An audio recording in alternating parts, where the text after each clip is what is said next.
नमस्कार सबैजनालाई नमस्कार सबैजनालाई जीबी लर्निङ फिजिक्स च्यानलमा स्वागत गर्दछु।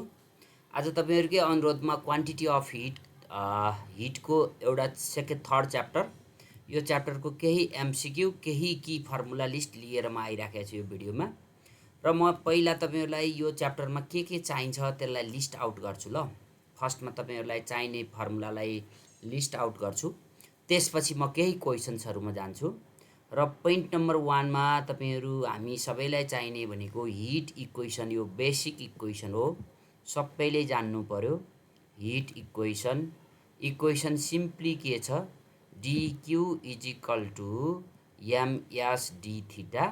तर एकदम ध्यान दिनुपर्ने कुरा चाहिँ यो हो क्या, देयरफोर यास भनेको specific heat capacity dq/m d theta भयो है। ल यसैबाट दुईवटा एमसीक्यू सोधेको छ ल। दोस्रो पोइन्टमा लेख्नुस्, आइसोथर्मल प्रोसेस हो भने के हुन्छ ल। हेर्नुस् है, ठ्याक्कै सोधेकै क्वेशन हो, पास्ट क्वेशन भयो। आइसोथर्मल प्रोसेसको लागि प्रोसेस आइसोथर्मल भनेको के रे, टेम्परेचर = कन्स्ट्यान्ट भएको प्रोसेस हो। टेम्परेचर कन्स्ट्यान्ट भएको प्रोसेस भनेपछि यसको मतलब थीटा = कन्स्ट्यान्ट हो भने हामी के पाउँछौं त, चेन्ज इन टेम्परेचर कति त 0 भइहाल्यो हैन त, कन्स्ट्यान्ट भएपछि। देयरफोर स्पेसिफिक हिट क्यापासिटी = यो माथिकोमा राख्दिनुस्, dq/m * 0 which is equal to infinity। बहुत इम्पोर्टेन्ट छ ल। अब त्यस्तै गरेर तपाईलाई म यही पोइन्टलाई यसरी पनि सोध्न सक्छ ल। आइसोथर्मल भन्नु, मेल्टिङ अफ आइस भन्नु, मेल्टिङ अफ आइस और बोइलिङ अफ वाटर एउटै त हो नि है त। बोइलिङ अफ वाटर यो बेला के टेम्परेचर के हुन्छ त, चेन्ज हुँदैन नि त। जस्ट मेल्टिङ प्रोसेसमा 0 डिग्री को आइस 0 डिग्री को वाटर बन्ने हो, 100 डिग्री को वाटर 100 डिग्री कै स्टिम बन्ने हो बोइलिङमा। त्यसकारणले यो बेला पनि स्पेसिफिक क्यापासिटी इन्फिनिटी हुँदो रहेछ, बुझ्दै जानु होला है। त्यस्तै अर्को छ बोइल्स ल भन्छ ल, बोइल्सको प्रोसेस है। बोइल्सको प्रोसेस हो भने बोइल्सको प्रोसेसमा पनि टेम्परेचर त कन्स्ट्यान्ट हुन्छ। टेम्परेचर कन्स्ट्यान्ट हुन्छ भने फेरि के पाउनु भो, स्पेसिफिक हिट क्यापासिटी इन्फिनिटी पाउनु भयो। त्यस्तै गरेर पोइन्ट 3 मा जाउँ। पोइन्ट 3 मा एडियाब्याटिक प्रोसेस हो भने के हुन्छ, फर एडियाब्याटिक प्रोसेस है। एडियाब्याटिक सबै एमसीक्यू है, एमसीक्यू प्याटर्नमा सिकाउँदै छु। एडियाब्याटिक प्रोसेस पढ्नु होला है। तपाईहरु नयाँ युजर हुनुहुन्छ भने प्लेलिस्टमा थुप्रै भिडियोहरु छ, त्यो भिडियो प्लेलिस्टमा गएर आफुलाई के चाहिने हो कन्टेन्ट त्यो पढिदिनु होला। तर तपाईलाई जस्तो लाग्छ त्यो कमेन्ट पनि गर्नु होला, कमेन्ट गर्न नबिर्सिनु होला। भिडियो नियमित त राख्न सकेको छैन हिजो आज, त्यसको लागि सरी भन्दैछु ल। अब पढ्नु, एडियाब्याटिक प्रोसेस भनेको के हो त, there is no exchange of heat energy हो। कीवर्डै यही हो, देयर इज नो एक्सचेन्ज है, हिट एक्सचेन्ज नै हुँदैन, exchange of heat energy. Heat energy exchange हुँदैन भने त dq को भ्यालु के भइदियो त नि, 0 भयो नि त। dq भनेको ट्रान्सफर अफ हिट हो, ट्रान्सफरै छैन। त्यसो हो भने स्पेसिफिक हिट क्यापासिटी फर्मुला के थियो रे, dq/m d थीटा थियो नि हैन, d थीटा थियो नि माथिबाट। This is equal to 0/m times d theta is equal to 0 पाउनु भयो। एमसीक्यू भयो सबै। पोइन्ट 4 मा ल, क्वाड जस्तो भयो क्या यो, क्वेशन आन्सर टाइपको। पोइन्ट 4 मा तपाईले थर्मल क्यापासिटी पढ्नुपर्छ ल, बहुत इम्पोर्टेन्ट छ।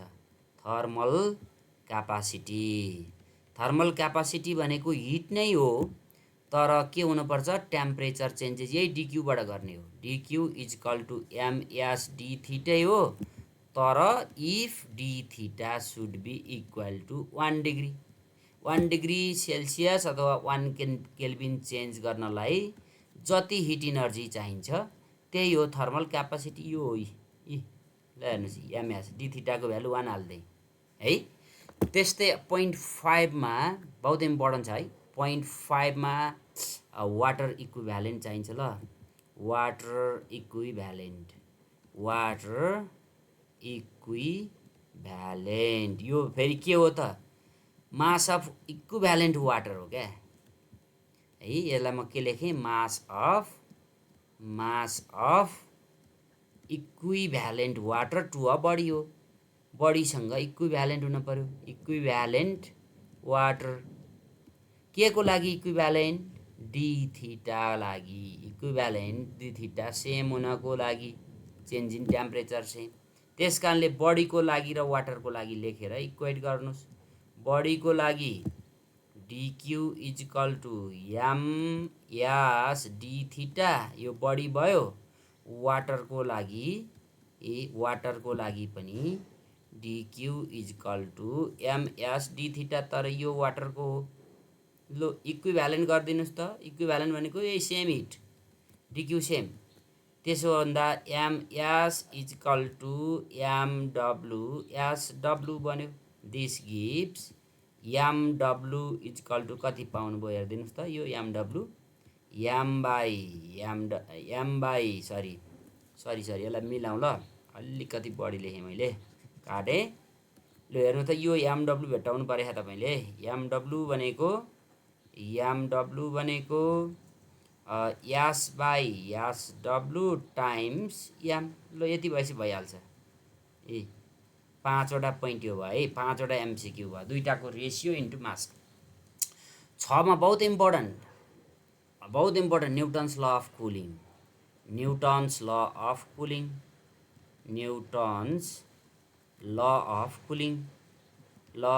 Cooling. Rate of cooling is directly proportional to temperature difference है। स्टेटमेन्ट ल्याङ्ग्वेजमा लेखिन ल। Rate of cooling is directly proportional to temperature difference between system and surrounding. Rate of cooling भनेको d Q by d T. Rate of cooling यो भयो। Proportional to temperature difference D by D theta है। Theta 0 भनेको temperature of surrounding हो। Temperature of surrounding हो, surrounding है त। अब रह्यो यो डिक्यूलाई भ्यालु हाल्दैन हिट इक्वेसनबाट। त्यो भनेको डी थीटा बाई डिक्यू भनेको एमएस डी थीटा है।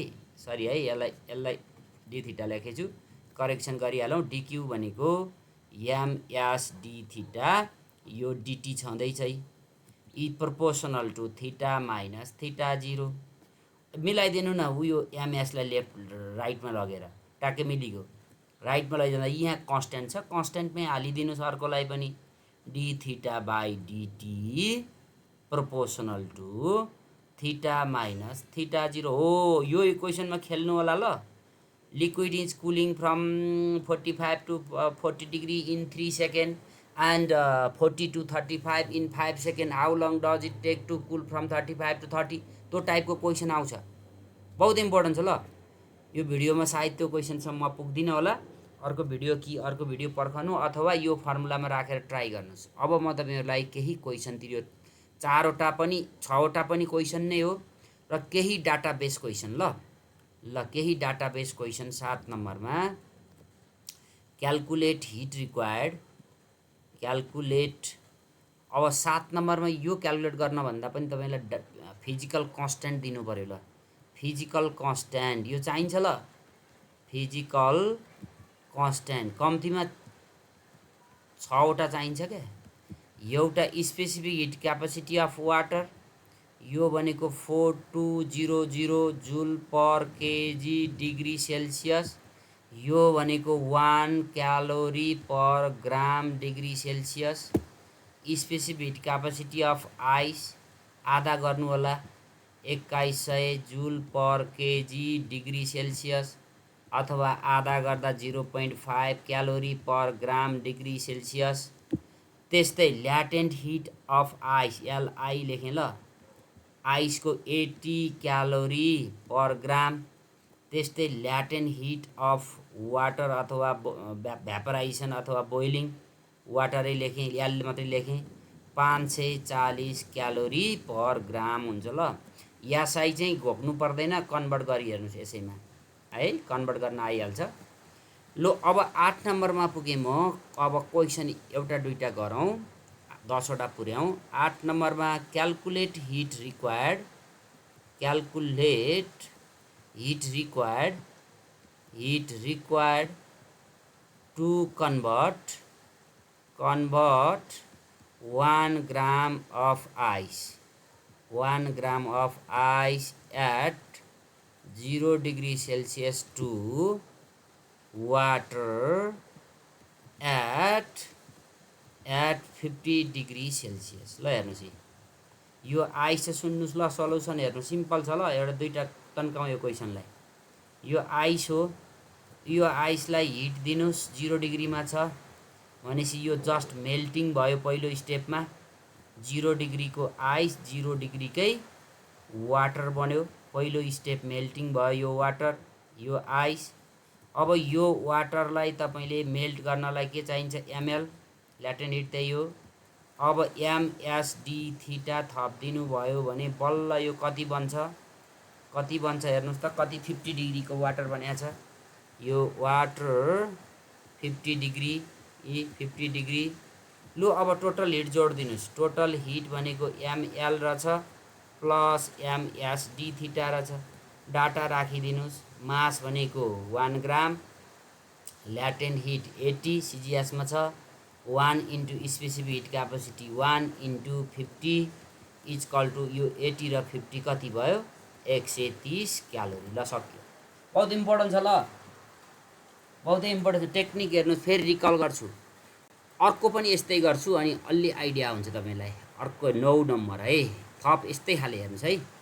9 number calculate heat required to convert, calculate heat required to convert ice at -10 degree Celsius to steam at 100 degree Celsius। ल हेर्नुहोस्, पहिलो स्टेप के छ, आइस छ, ध्यान दिनु होला ल, आइस छ, -10 डिग्रीको आइस हो। यसलाई चाहिँ हिट दिएर तपाईँ के बनाउनुहोस्, 0 डिग्रीको आइस बनाउनुहोस्, आइस नै बनाउनुहोस् तर 0 को बनाउनुहोस् है, 0 डिग्रीको। अब आइसलाई मेल्ट गर्नुहोस्, मेल्टिङ इनर्जी एमएस, यो एमएसडी थीटा है, मेल्ट गर्नुहोस्। यो मेल्ट गर्दा के बन्यो, वाटर बन्यो, कतिको बन्छ, 0 को बन्छ। अब वाटरलाई फेरि तताएर एमएसडी थीटा दिएर के गर्नुहोस्, 100 डिग्रीको बनाउनुहोस् ल, 100 डिग्रीको बनाउनुहोस्। तब त्यो यो स्टिम मागेको छ हेर्नुहोस् त, यहाँ वाटर होइन, यो वाटर हो। अब तपाईँले के गर्नुहोस्, यो 100 डिग्रीको वाटरलाई एमएल दिनुभयो भने के बन्छ, 100 डिग्रीकै स्टिम बन्छ। ल हेर्नुहोस् कति स्टेपमा काम भएको छ, -10 लाई 0 बनाउनु भएको छ, 0 लाई फेरि मेल्ट गर्नु भएको छ, फेरि उमाल्नु भएको छ, फेरि बोइल गर्नु भएको छ। हेर्नुहोस् त, कोड ख्याल गर्नु, यसलाई टेम्परेचर बढाओ, -10 लाई 0, यहाँ मेल्ट गरे हो, यहाँ बोइल गरे, के अरे यहाँ हिट गरे हो, तातो बनाओ, यहाँ बोइल गरे हो, सबै हिटलाई जोड्दाखेरि टोटल हिट कति भयो त हेर्नुहोस्, सिक्वेन्सबाट बुझ्ने हो क्या। एमएसडी थीटा यो आइसको लागि भयो, आइस लेखेँ, एमएल यो नि आइसकै लागि भयो, प्लस एमएसडी थीटा यो वाटरको लागि भयो, प्लस यो एमएल वाटरको लागि भयो। डाटा हालिदिनुहोस्, मैले कन्भर्ट कति मास दिइरहेको हो, मास कति दिइरहेको हेर्न पर्यो, मैले बिर्सेछु। हिट रिक्वायर्ड टु कन्भर्ट मास दिन पर्ने रहेछ ल, यहाँ मास कन्भर्ट 1 ग्राम अफ आइस। ल है, 1 ग्राम थपेँ है, 1 ग्राम टेक्निक सिका हो, 1 ग्राम अफ आइस -10। ल ओके, ल अब मासलाई मैले 1 दिएको छु, specific heat capacity of ice in CGS कति थियो भन्नुहोस् त, अघि मैले अगाडि दिएको डाटाबाट सम्झनुहोस्।